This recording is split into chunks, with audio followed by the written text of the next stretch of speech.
California is also at the same time experiencing the gold rush and the influx, the tremendous demographic influx of non-Hispanic people coming into California and very rapidly changing the balance of power in the state. And Edward Ord is a career Army officer, and in the 1852 to 1855 period, he is on loan to the United States Coast Survey, a very important scientific federal bureau that's mapping the coast of California.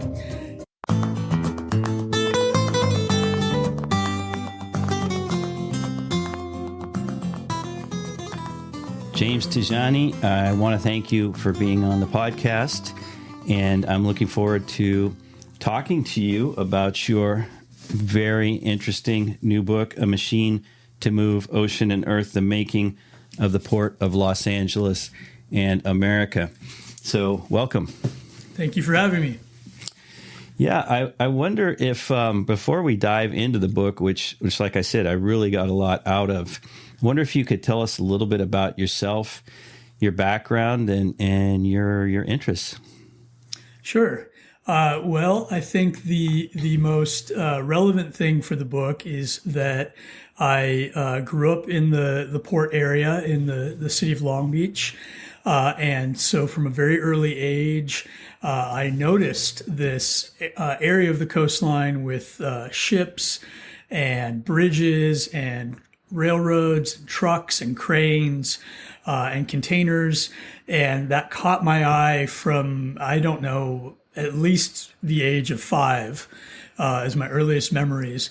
And so this place, I grew up with this place almost like a member of the family whose story that I wanted to know. So it was something familiar to me, but that did not seem to have a larger story to it.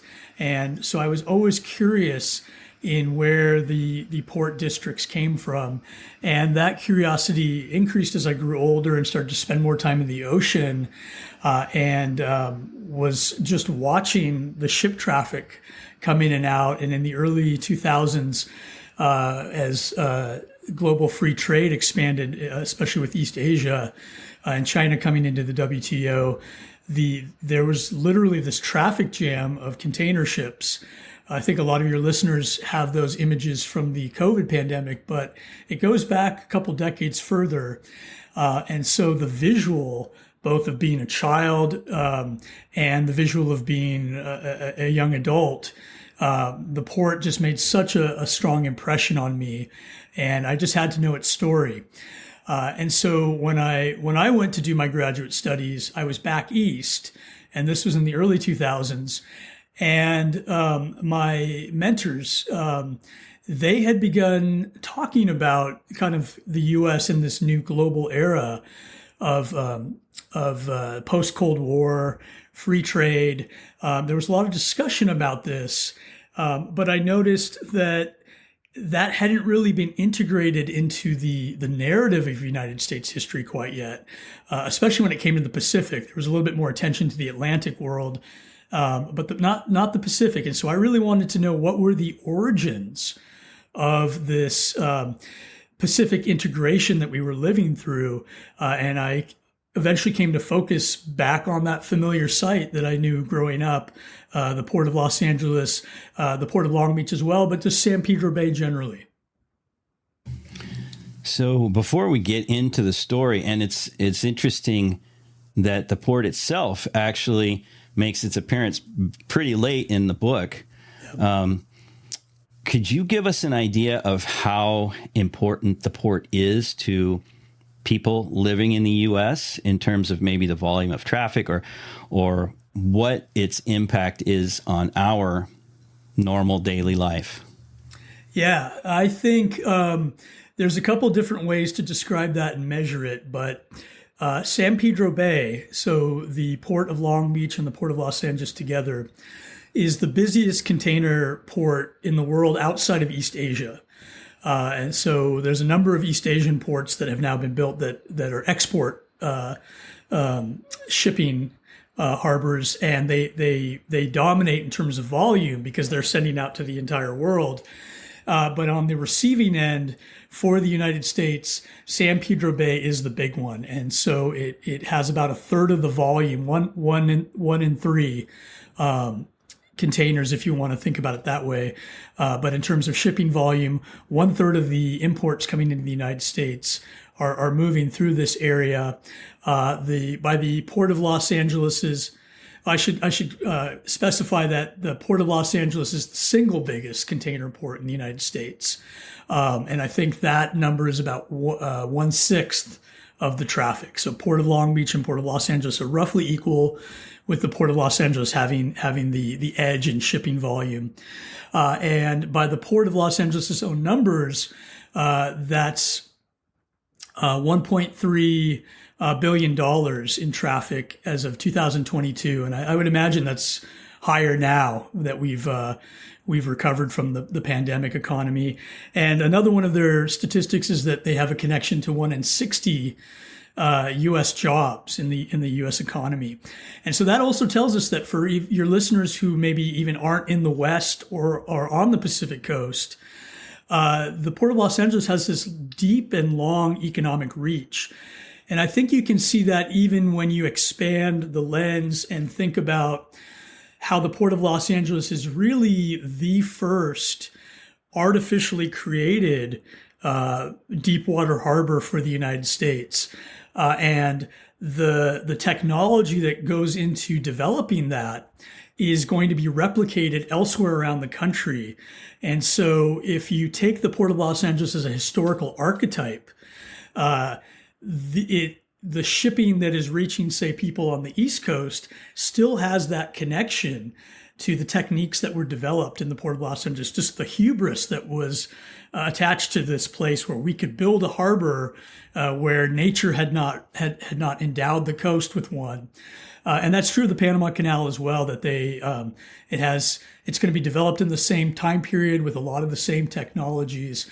And so even the official statistics of the Port of Los Angeles, I think, understate just how much impact this site has on the America that we know today.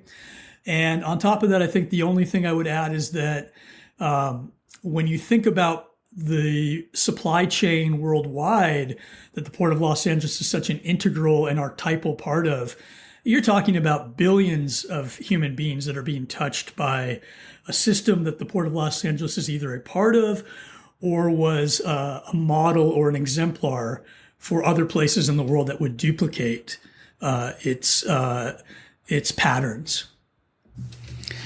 Well, even though the book is about this gargantuan port, right, it's really made up of stories of individuals.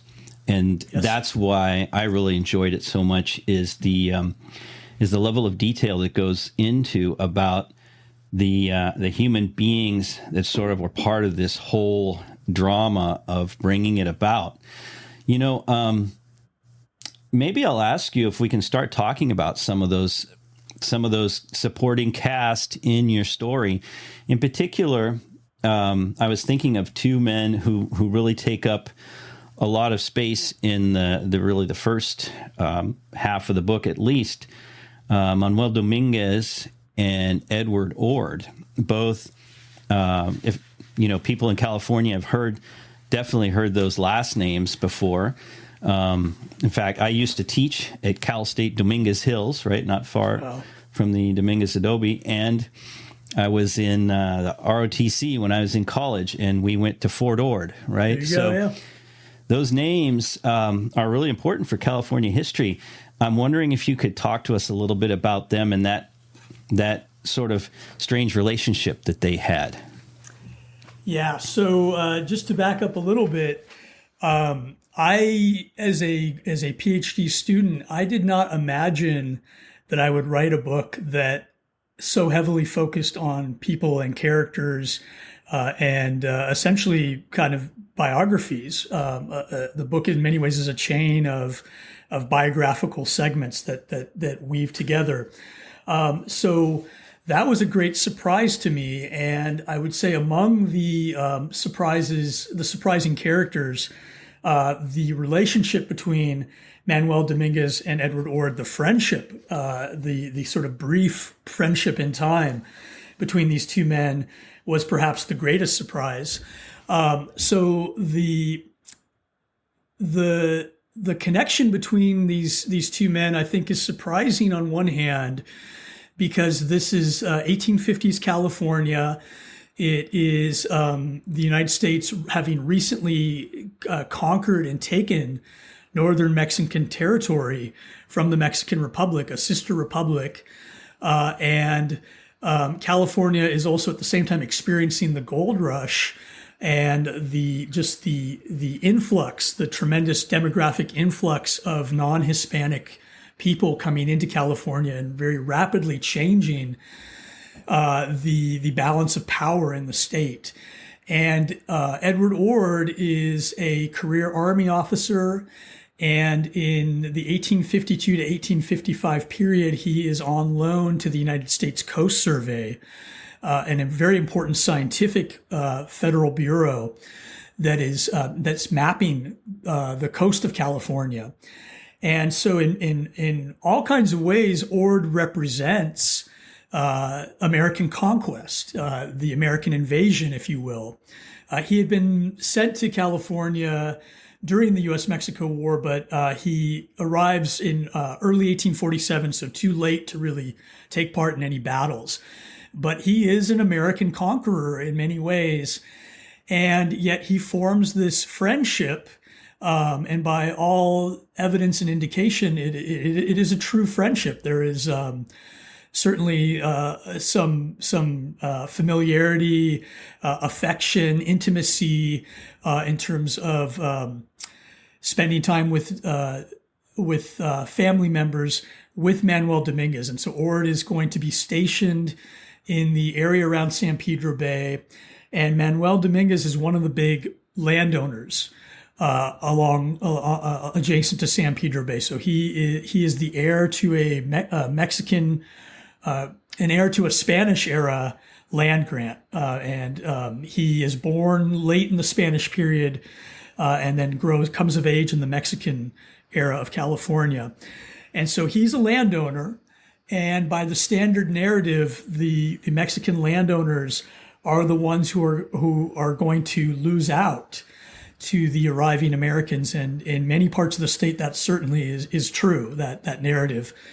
But Dominguez is nonetheless able to form this friendship with this U.S. Army and Coast Surveyor officer, Edward Ord.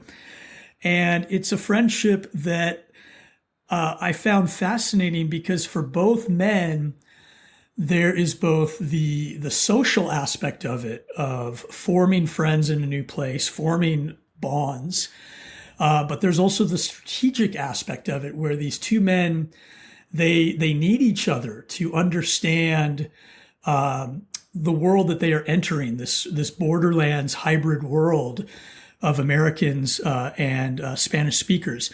So for Ord wants to grasp the world of Mexican property, and he himself is a sort of middle class American of sort of tenuous economic position. His family has this very interesting history of trying to kind of climb the socioeconomic ladder through being part of Western conquest.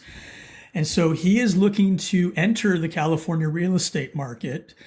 And so Dominguez is very useful to him in that way, and sort of pointing him to social contacts, property leads and opportunities. And at the same time, for Dominguez, Ord represents very much the same, where Ord is a representative of this new legal system, this new political system, Americans taking power around Los Angeles. Ord is connected into the Democratic Party, which Dominguez also joins. And he's very intent on working with the local Democratic Party machine in Los Angeles. And so both men become very useful to each other, and they forge their friendship, their social bonds, I think, around that, around similar political and economic interests. And yet they're part of this bigger world of American conquest that eventually is going to tear that friendship apart as Ord's interests and Dominguez's interests, but certainly Ord's begin to diverge. Yeah. It's one of the things that, well, two things struck me in reading it.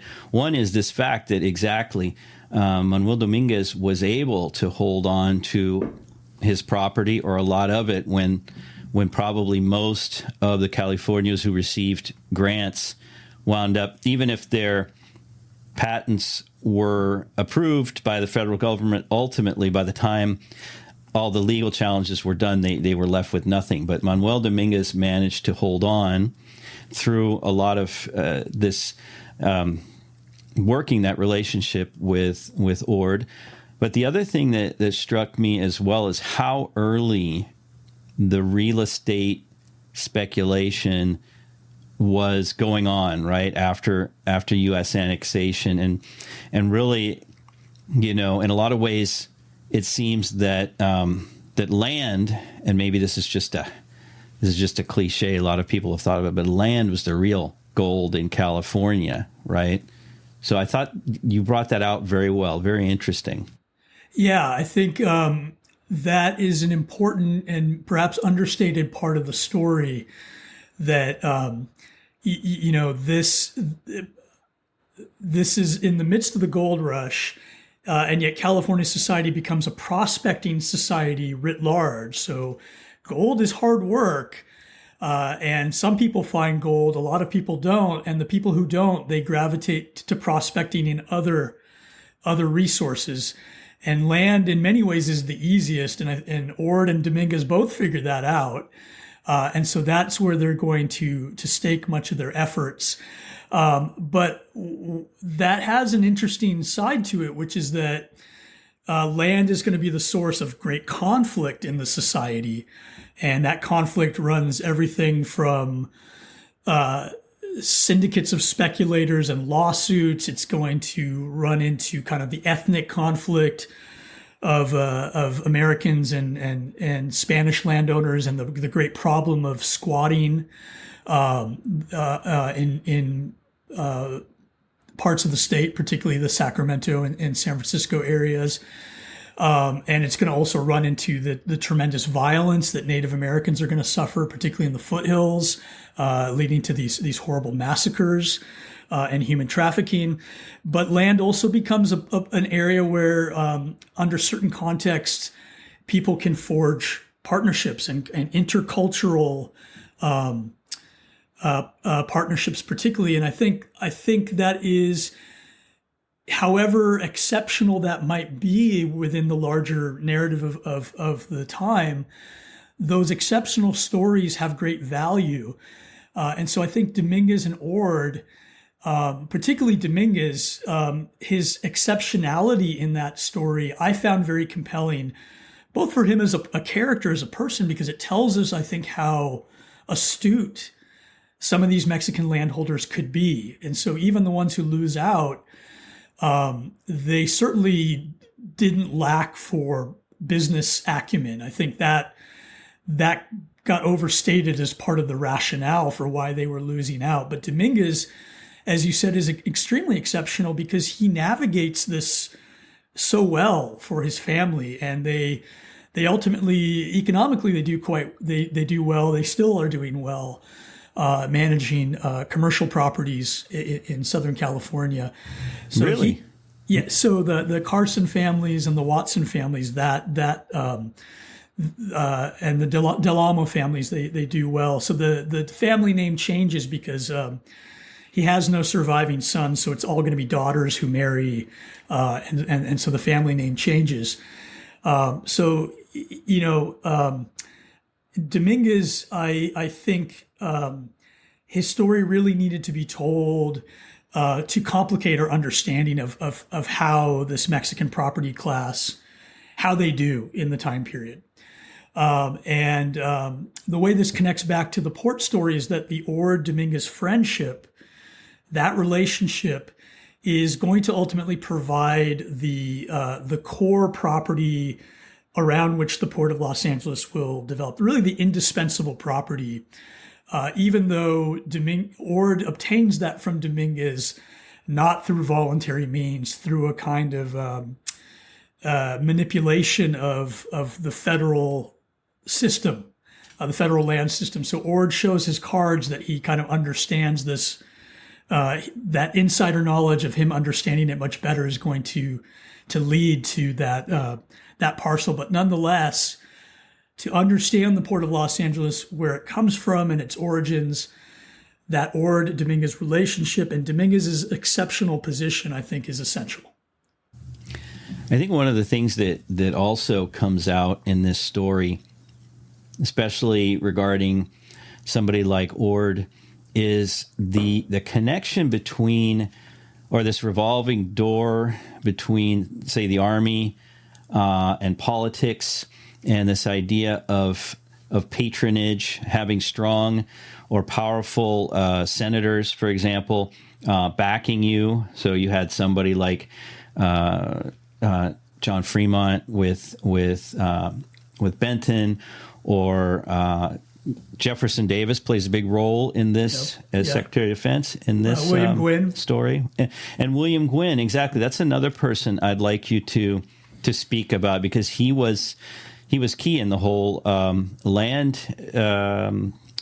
the land commission in California in adjudicating these Mexican era land grants.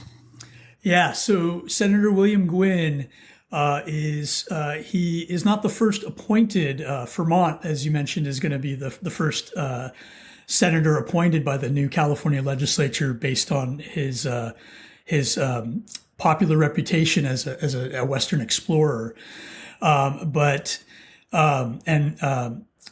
They are both Democrats, Fremont and then Gwynn, who's going to be appointed alongside Fremont, and they're going to be the ones who take California's statehood petition and deliver it to Washington, D.C. in 1850. But Gwynn very quickly emerges as the winner, in that he and his allies are able to push Fremont out of the Senate very quickly. And in doing so, Gwynn is going to take hold of the patronage system in California. And so before the early 20th century, and particularly before the late 19th century, before you have civil service reform, there are a long list of politically appointed jobs at the state level and at the federal level. And the dominant politicians, and particularly the federal senators, they were able to control the list of who got jobs. And these were very sought after jobs, because this is a time in American history where there's not a lot of salaried work. And there's not a lot of work that isn't physical or physically demanding in some sort of way. So a patronage job was a sort of comfortable white collar job that people really looked for. And they wanted to be on these patronage lists. And so when William Gwynn and his allies are able to push Fremont out and take control of both state and federal patronage in the state, they develop immense political power, because this is how you curry a set of political clients, and you develop a system of political favors. And so in our day and age, we would view it very much as a kind of quid pro quo corrupt system. But it was part and parcel of politics, especially party politics in the 19th century. And the Democratic Party, because of changes happening in the two-party system in the 1850s, is able to really lock this down and dominate California. And Gwynn, he becomes the chieftain of this huge political patronage system.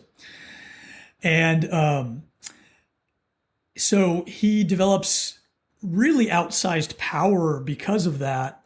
And then on top of that, you have to remember that in Washington, D.C., California is such a distant, kind of unfamiliar place that they need someone to be sort of the representative spokesman for the state and its interests. And so Gwyn becomes that as well. And so for a couple years, early to mid 1850s, he is just such an influential figure on any matter having to do with the Pacific Coast or with California, the source of a tremendous gold for the United States Treasury, that he is able to shape important legislation, things like the California Land Act that are going to affect the fate of Mexican-era properties, things like coastal exploration on the Pacific Coast. And Gwyn, that's how he becomes an important part of the story. And Ord and Dominguez are both going to be parts of Gwyn's patronage system in California. And so did I get to the heart of the question there that you were looking for? Was there a part of the question I didn't get to? No, I think you did, and it leads into the whole coastal survey and all of the work that was done in order to understand, where a port might be located and how to use the Pacific and the waterways. And once again, one of the things that you brought out really well, or in a very compelling way in the book, is how is something that I think has been in the news for the last few years is this interface between science and the political world, and how we often have this idea that one really doesn't touch the other, but it definitely seems that in at this time period, the 1850s and beyond, that science in the form of the Coast Survey or the form of these explorations and cartographic expeditions was something that definitely became a political football, if you will. Yeah. The Coast Survey, I think, is a very early example of something that Americans who've lived through the last couple of years, and particularly the pandemic, even further, I think, the last decades in American politics, have really become familiar with, which is, this idea that science and a scientific outlook can guide and better political outcomes. And so the United States Coast Survey is certainly in the 1850s and into the 1860s. This is going to be one of the dominant federal scientific agencies. And it's the predecessor to the National Oceanic and Atmospheric Administration that we have today in the National Weather Service. But back in the mid-19th century, the Coast Survey is really focused on coastal science and improving ship-based transportation and commerce. And they are a heavily scientific agency, and they have this faith that science and commerce can provide order to a fragmented and very chaotic world in the 19th century. And they are led by the preeminent American scientist at the time, Alexander Dallas Bache, who is a great-grandson of Benjamin Franklin. And he is a top graduate of West Point. He's got immense political and military standing and respect from, really throughout the American political and military apparatus and establishment. So he's tremendously influential as an individual. But the Coast Survey is involved in this very difficult process of geodetic mapping, a kind of 3D mapping of the United States and its coastlines, to kind of put it together, to kind of visualize it accurately. And that was seen as very important to the United States' existence as a nation, its territorial claims, its status as a modern nation in relationship to places like Britain and France and some of the German states. And so the Coast Survey is always straddling the world of science and politics. But I think what defined it was this very noble and ultimately naive idea that science would lead politics. Scientific findings would, sort of guide politicians where they would go and where the national interest would go. And that certainly has roots in kind of the Jeffersonian Republican ideal. But what the Coast Survey is going to find as it gets involved in coastal mapping on the Pacific Coast is that it is going to start to encounter the more self-interested aspects of politics, the party competition in politics. And so that's going to happen on the local level with people like William Gwynn and Edward Ord and the kind of real estate prospecting motivations in California. But it's also going to interact with the sort of grand, the grand game of politics in Washington, D.C., where sectional interests, and you brought up Jefferson Davis earlier. Jefferson Davis is the Secretary of War through the middle 1850s. These sectional interests and people like Davis, who also straddle this world of science and politics, but unlike the leaders of the Coast Survey, someone like Davis is much more interested in using science to achieve his political goals and his sectional goals and the expansion of the South and slaveholding into the West and the ability of the slaveholding interest to dominate Western development, and that is going to extend to the Pacific Coast as well. And Pacific commerce that people like Davis are imagining is going to come across the Pacific from East Asia and then be shipped across on a railroad into the East. And so people like Davis really begin to see the Coast Survey science as the way to determine where a transcontinental railroad is going to get built. They're absolutely determined that it has to be a southern railroad. And for that to happen, they need a southern harbor on the Pacific Coast, essentially in Southern California. And San Pedro Bay becomes that place. And so it's a very interesting, I think, tragic story of the Coast Survey believing science can prevail, but ultimately the kind of crasser interests of politics are going to prevail over science. And I think there's lessons in that in our day and age that science and politics, we can think of them as separate. We can even think of science as the more nobler of the two. But we can never count out the fact that, politics is going to come and contort or twist scientific outcomes in ways that we should not be overly optimistic that may not happen. And I think we've seen them happen in some ways. That concludes part one of my interview with author James Tejani about his book on the construction of the Port of Los Angeles.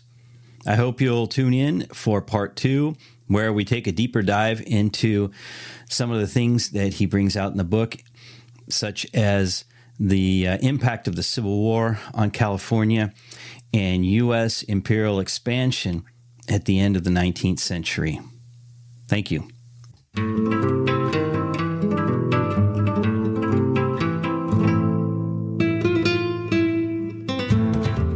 I hope you enjoyed this episode of the California Frontier Show. If you'd like to support the show, the best thing to do is to let other people know about it. If you'd like to support it monetarily, there are a couple ways of doing that. One is by scrolling down in your podcast app to where it says support the show. There you can become a subscriber for as little as $3 a month. And if you want to give a one-time donation, just below you'll see where it says give a one-time donation. Finally, the show is supported by California History Teachers, which is a full year of lessons for 4th grade California history and social studies.